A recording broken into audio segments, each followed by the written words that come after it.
Everybody, welcome back to the Evermore YouTube channel. It's Chris back with another Rumour Has It video where we're looking at players linked to the football club in the various outlets in the media. The transfer window is now officially open, so all these players we're talking about might very well be signed, sealed, delivered this month. It all just depends on what you believe or not. So we're going to get stuck into a player in a minute.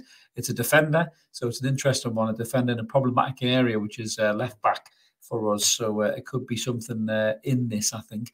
We're going to get stuck into it in a minute. Just before we do a little bit of housekeeping, if you haven't already, please click that like and subscribe button. We'd love you to come and join us. We're on about 2,214 subscribers now, so I've had a few more. Click that button. Really appreciate it. Loads of content and Evermore free of charge.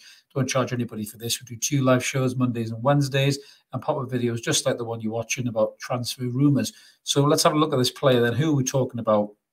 We're talking about this lad right here, who is Real Madrid's Champions League winning left back, Ferland Mendy, or Ferland Mendy. I think that's probably about right, isn't it? Didn't put much of a French accent on there, but I don't have to. So the kid's quality players, no doubt about that. He's 27 years old, 28 this year, and just a quality footballer. Very fast, loads of pace. His pace gets him out of a lot of trouble. I think his positional sense is very good as a left back. He's not a blood and guts, thunderous, challenging left back. So he's not a Matty Targett type character. He's certainly not a Dan Burn type character. He's a bit more like, as Mark says there, in the similar players, a Kyle Walker type character. So a fullback with lots of pace, who's probably more of a threat going forward than he is at the back. But he can track back and he can win the ball. He's very strong on the ball, very good dribbler, as Mark said there, and his key strengths. And he's brilliant at hanging on to the ball as well. He can win your free kicks. So from that element, he's a very talented footballer. So what is the story? The story goes is that apparently Newcastle United and Dan Ashworth are looking to improve on the left back area.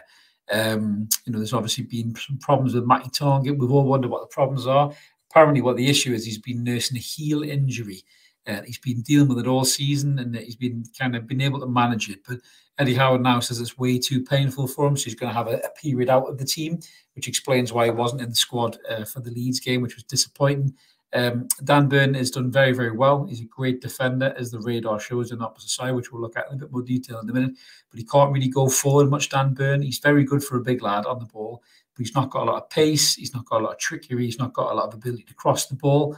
So that is something that we need to look at. I think we need to improve on.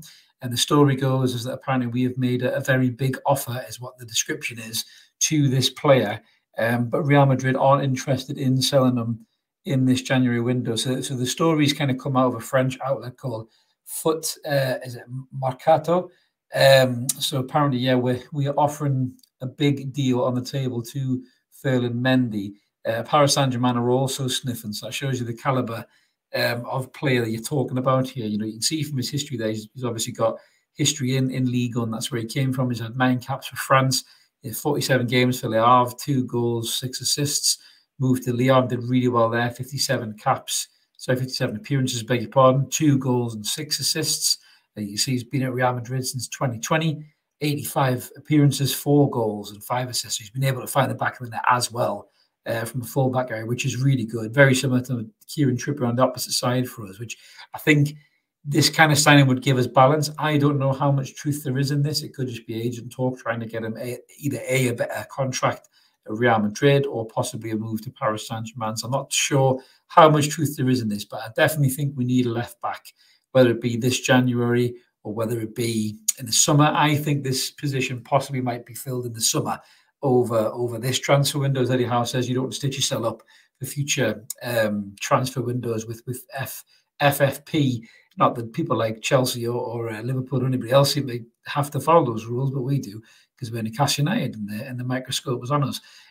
So, yeah, I think this window we're probably going to focus more on the attacking positions and probably midfield after the injury to John Joe Shelby. So I don't think the left-back area will be an issue.